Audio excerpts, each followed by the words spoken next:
Welcome today in front of me Motorola Moto Edge 20 Pro, and I'll show you how to find and manage sound settings on this device.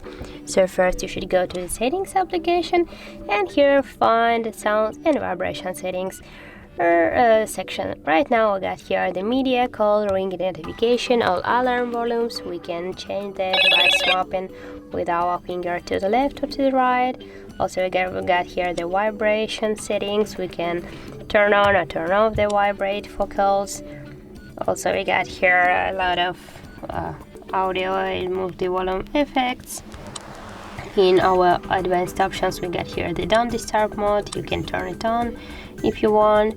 Also we can just change the phone ringtone for our two SIMs, because this device got the two SIM slots for two SIM cards.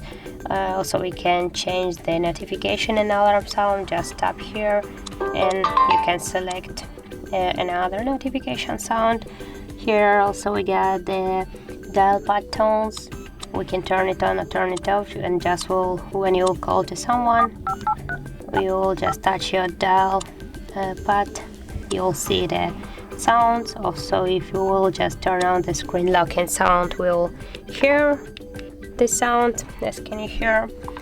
Also we got here the touch sounds. We can turn it on or turn it off, and as when you just touch a screen or open the apps, you'll see the sounds. Also we can just turn off or turn on the power sound of our phone and more and other settings. So that's how it looks. If you found this video helpful, leave like, comment and subscribe our channel.